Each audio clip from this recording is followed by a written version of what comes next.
Hey everyone, today is the launch of Operation High Caliber, and like always, I'm going to be going over everything new coming this season so you won't be hit with any surprises. The first topic that we're going to cover is a new operator, Thorn. Thorn is a new defender that will be available for immediate unlock when purchasing the High Caliber Battle Pass, which Ubisoft has sponsored this video so I can tell you all about it. When buying the Battle Pass, you'll gain access to Thorn's brand new weapon, the UZK-50GI, which is a 50 caliber SMG, and her new gadget, the Razor Blooms. The Battle Pass also comes with SI-themed cosmetics, alpha packs, and best of all, includes the first ever 3D skin. These new skins will be making their way into Siege and will start at level 100 of the Battle Pass. Don't forget, Siege will also be free to try this weekend from December 2nd to the 6th and up to 75% off too. To find out more info, click the link in the description below. Now let's dive into Thompsons Loadout. We mentioned a few things already, but now we're going to really break it down. First off, she's a 2-speed, 2-armor defender. Like I previously mentioned, her gadget is the Razor Bloom shell. They're a proximity-based trap that can stick to any surface similar to a Grismot mine. They have a 5-second activation time, meaning that you can't really just use them on the fly. They have to be preemptively placed. Thorn also gets 3 of these, so she can cover a decent amount of ground. If an attacker walks into the activation zone of any of these 3, it will take 1 second to prime and then 2 seconds to detonate. The 1 second prime kind of acts as a buffer to not immediately trigger as soon as the attacker has walked into the zone. This can be both a good thing and a bad thing. It's good because it kind of lulls them into a false sense of security. In that 1 second, they can walk more into the zone and be in greater danger. But it can also be bad because if the Razor Bloom's poorly placed, then the attacker can easily just run away from it. So really capitalizing on Thorn's gadget requires a pretty decent amount of game knowledge. Now if the attacker does stay within range, then the Razor Bloom will instantly kill them. Now good combinations to use with the Razor Bloom are Banshees from Melusi. You can use Clash's Shield or Grismot Mines from Ella, Goo Mines from Legion, or even just Barbed Wire. The gadget can work on its own, but it's pretty rare. Without combining it with something else, you're very unlikely to get a kill. It'll only really work if you catch someone in the middle of an animation or off guard like I did with Thermite. And lastly, it's important to remember that this gadget will also hurt defenders too. Some of my teammates learned that the hard way. Now for her loadout, we previously mentioned she has the new weapon, the UZK-50GI. Or the alternative is the M870 shotgun from Bandit and Jaeger, which by no means is a bad weapon, but the new weapon is really good. The UZK has 44 damage per shot and a 700 fire rate, which means that it does 2 more damage per shot than the Spear 308 that's on both Thinka and Thunderbird. Meaning it could be, I didn't do the math, but I'm pretty sure it's one of the highest damaging weapons on defense. So personally, I would always take the UZK, but the M870 is fun to run too. Now for sidearms, she has the C75 or the 1911 TAC Ops. I feel like most people will end up running the C75, but personally I take the pistol. I just really can't aim with the C75. Now for secondary gadgets, she has Deployable Shield or Barbed Wire. Both are decent choices for her gadget. Barbed Wire will slow down people who are within range of the gadget and not let them sprint away. Deployable Shield is pretty good though, because if they jump over the shield and then the Razor Bloom goes off, they can't really just quickly run back. They have to run forward. So both are decent choices. But that about covers it for Thorn. Next category we're going to move on to is balancing. This is everyone's favorite section because operators, they love get nerfed and the ones they don't play get buffed. First operator on the docket is Finka. She is now able to self-revive. I love that this is finally being added, but it's really hard to pull off. In my 10 plus hours on the test server this season, I only managed to do it once. And that's generally because if you get downed as an attacker, the defenders are going to finish you off right away. But it's nice to have as a backup. And before people say it, no, Finka self-reviving is not the same thing as Zofia withstanding. Finka has to use a charge on her gadget. If she has 3 left, when she self-revives, she'll only have 2 left. She is sacrificing something to self-revive. When Zofia used withstand, she did not sacrifice anything. It's not like a concussion grenade would just disappear from her inventory. She got to revive for absolutely 0 cost. So don't start an argument. There is no comparison. Zofia should not have withstand back. Now moving on to other Finka changes, a huge boost to Finka is that her surge is no longer going to help you control your recoil. To some of you this might seem like a nerf, but it's a huge buff for players like me. There was nothing worse than trying to compensate for recoil that wasn't even there. Or even worse, when you'd be in the middle of a gunfight compensating for recoil. Teammate would pop the Finka boost and you'd just be aiming at the floor because you were already compensating. So I think this is a huge bonus for everybody. But I'm sure the people who can't control the recoil will disagree with me. Last change to her is that her cooldown is now 20 seconds between each gadget use instead of 10. The reason why they changed this is because they thought that being able to return 60 health over 30 seconds was a little bit too strong on attack. So now in order to return 60 health, you have to wait 60 seconds. keeps it a bit slower paced. Next balancing change is something that's actually been put on hold for now, but I'm going to explain it anyways because I want you guys to be prepared for when it comes out, is that cameras will lose signal when they go outside. The original plan was to have any camera placed outside would lose signal after 10 seconds. So this would apply to Valk cameras, Maestro Evil Eyes, Bulletproof cameras, Mozzie drones, and Echo Yokais. Which means that yes, Mozzie drones and Echo Yokais now would take 10 seconds to lose signal instead of the previous 3 seconds. But this change has been reverted because they were having some issues determining whether a camera was actually inside or outside. What that means is that you could throw a Valk camera outside, but it would still count as inside and you'd just have a camera outside that you can watch them on. So in order to fix this, they're going to have to go through all of the maps and refine the areas on what's inside and what's outside. They plan to have this update come out in year 7 instead. And I know a lot of Valk mains out there are going to be crying, but honestly, this is an overall change for the better, in my opinion. But speaking of cameras, Bulletproof camera is getting some love. You guys might have seen this change before, but it's now finally being implemented. Bulletproof cameras can now look around similar to a normal default cam or Valk camera. And they can also now fire an EMP burst, which I don't know the exact numbers on, but last time I tested it, the EMP would last for as long as it would take for the EMP burst to recharge.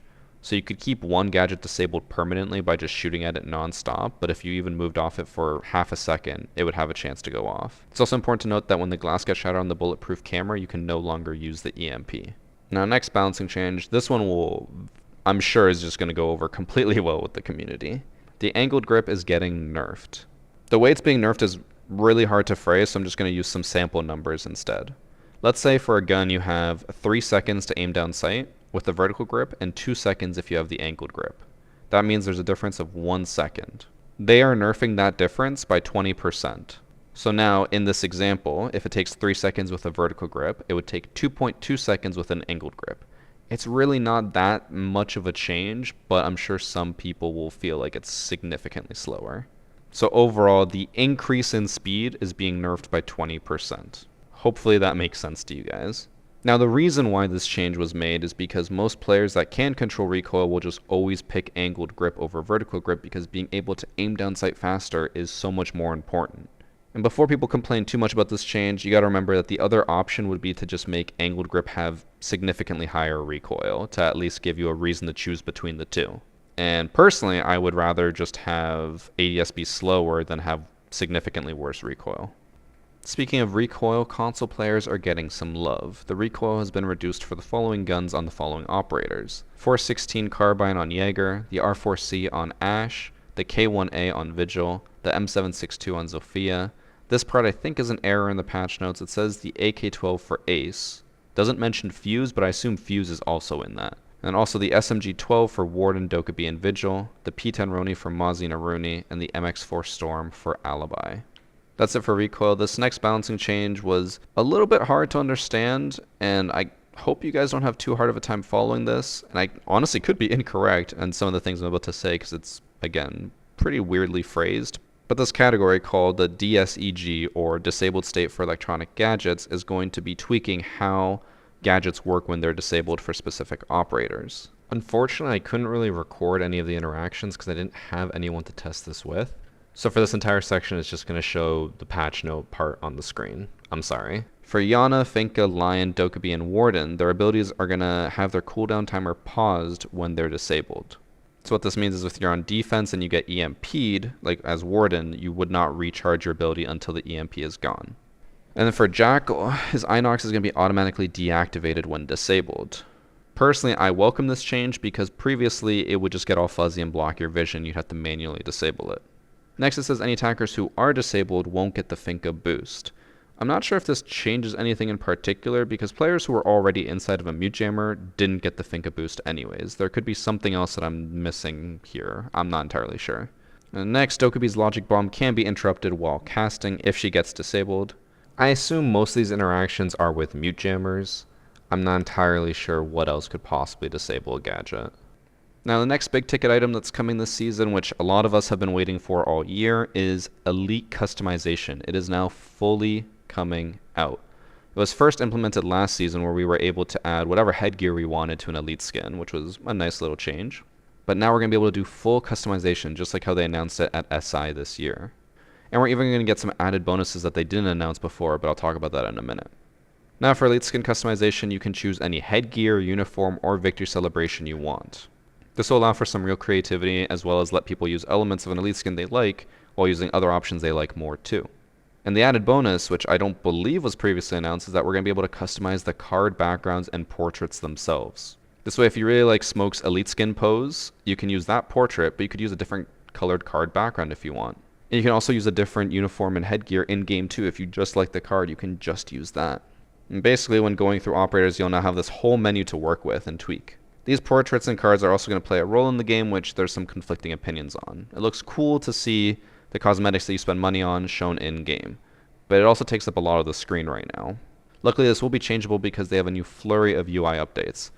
Unfortunately, the option isn't currently working, but it will be available in the first update of High Calibre. Right now, if you try to remove the portrait, it also removes all the information available about the operator you're watching. So once we get that fixed, you can remove the portrait and still get the information you need.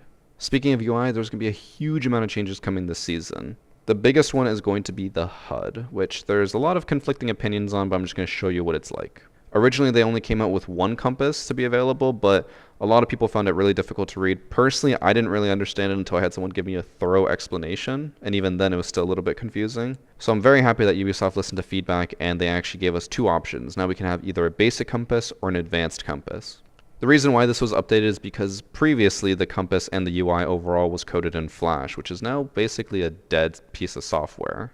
So now they've updated the HUD to a whole new system that will hopefully be more adaptable in the future.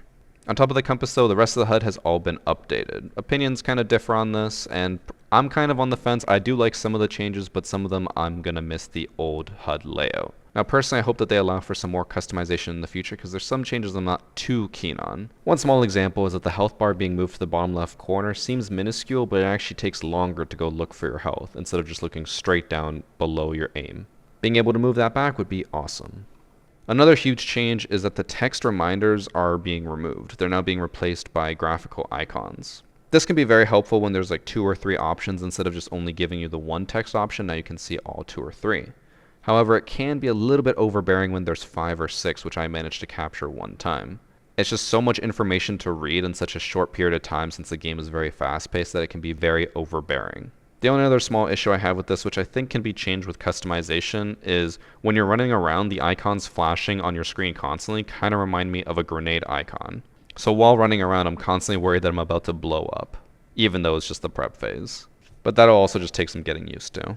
Another UI update is that they've added a privacy section in the options. Unfortunately, it still has the same old streamer mode options that we're used to right now, which is just matchmaking delay and hide your region or ping. But this is just temporary. Just kind of adding it temporarily because they have a full-fledged streamer mode that's coming out in year 7. They have announced that a select group of creators will be allowed to test it this season, but they haven't announced what the criteria is, whether it's going to be a select group they choose or if people are going to be able to apply. And I don't think I'm allowed to say much more on that. But when this test and when the full release version do come out, it's going to allow players to give themselves a temporary nickname that they can change between matches. So that means that you could have full anonymity online. The only way people would be able to recognize you is through your voice. This will be huge for content creators because a lot of them get stream sniped all the time. I'm very lucky that doesn't happen to me too often, but I can understand how frustrating it would be, especially if you're playing ranked all the time. Next UI change we have is the drone counter. I believe this was originally teased at the year 6 panel, but I could be wrong. It might have been even before that. But basically now a counter will appear every time a drone has been destroyed by a defender. And it's very important to note that it specifically only pops up when a defender destroys it. Drones that are destroyed by attackers, go outside the map, or are disabled will not count towards that. Also, Twitch drones do not count towards the total. I am currently unsure if Mozzie capturing a drone will count it, but I assume it would count towards the total. This is an overall good change because it just means it's one less thing that teams will have to communicate to each other, and it will help a lot for solo queue players like me. I also think that this option really opens up to one of the best strats that I've ever thought of. So let's say you're a 5-stack of attackers. All of you just destroy your own drones, except for 1. So 9 of your drones will be destroyed. You send in the 10th drone to spy on the defenders. They destroy it. They see that drone counter come up, it says 1. The rest of the round, they're going to be terrified. They're going to be like, where are the other 9 drones?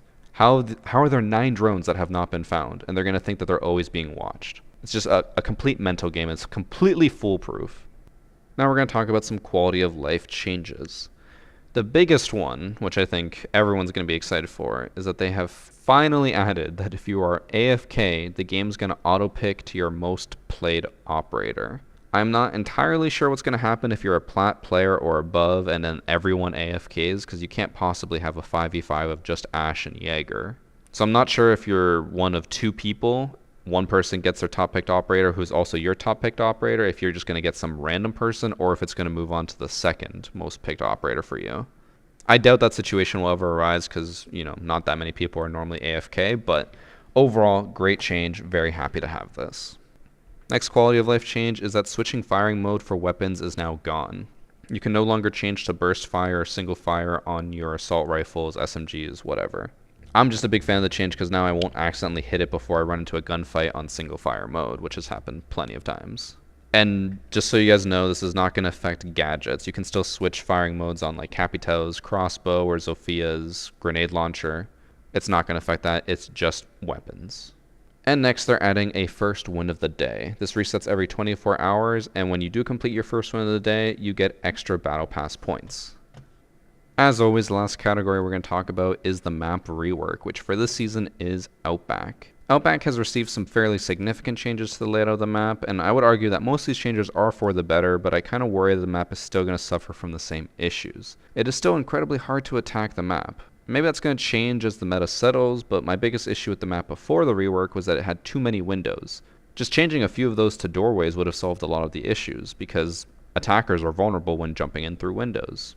But instead they added more windows, but they also added exterior walls now, so maybe that's going to be enough. It's basically, I guess, like Clubhouse. Clubhouse has a lot of windows, but I don't know. My experience isn't the best. I only got to play it like 3 times while we were on the test server. But with all that said and done, let's cover what actually has changed. On the west and north side of the map, we have more of the smaller changes. For the first floor, the bathroom by the bedrooms just got cleaned up a bit. Bedrooms also got reorganized a little. The only big change over here is that the piano staircase is now gone. The bar got split into 2 rooms now. You have the first floor shark and then first floor bar. And then the main entrance is now a little bit larger and connects to the end of the bar. Moving upstairs on the west and north side of the map, though, we get a few more significant changes. Terrace is now interior space, which will help defenders rotate more easily. Piano also got rearranged to be more open, leading in from what was terrace before. And the hallway that was between the 3 rooms is now on the other side next to laundry, connecting piano to the staircase. And in that hallway, there's a wall into laundry. Instead, all those 3 rooms are now squished together. Dorms now has direct access into laundry, and laundry has direct access into showers, showers into dorms. It's a nice little triad there. Game room got an added window, so now you can actually hold angles as an attacker into piano. And there's now a soft wall that goes into dorms. Now moving over to the south side of the map, we have the garage section. This is where we're going to see a huge amount of changes on both of the floors. For the first floor of the south side of the map, what was convenience, compressor, gear store, and beer fridge has now been turned into 2 rooms, bike repair and mechanic shop. They also added like a tiny little connector room with a window, which is where convenience used to be, so it gives attackers a few more options. Garage got completely rearranged, so now you don't focus so much on rafters. The balconies outside of garage also got shifted a bit to match the new layout of the interior. Office and party room are now completely separated by a wall when it used to have a doorway there. And there's also no longer a double window facing from office into garage. Now office supply, which I normally call connector, is now a lot larger and has an exterior wall that can be breached. This way attackers aren't just funneled into just the one window. And office supply also has a wall that connects to the upper garage. One small thing that I forgot to mention is that the connector room actually no longer connects to the hallway like it used to. Now it's a real connector room, it only connects party and office. That's it for all the notable changes, and lastly what I want to mention is that Outback will be entering the ranked and unranked pool, which means Move Over Favela, a new map, is about to get banned every single time, which means that we can finally play Favela. That's going to be it for all the changes in Operation High Caliber. Before we end the video, I want to thank Ubisoft again for sponsoring this video. Don't forget that you can unlock Thorn right away by getting the new Battle Pass in High Caliber. On top of getting access to Thorn right away, you can also unlock hundreds of cosmetics in the Battle Pass, which also includes backgrounds for your operator portraits. And don't forget that Rainbow Six Siege will be free to play from December 2nd until the 6th, and it'll also be on sale for 75% off during that same time in case one of your friends wants to buy a copy. Now is the time to try it. For more information, click the link in the description below. That's going to be it for this video. Thank you guys for watching. If you want to see more, I'll be doing my placements live on stream right now. Go check it out. If not, I'll see you in tomorrow's video. Take care.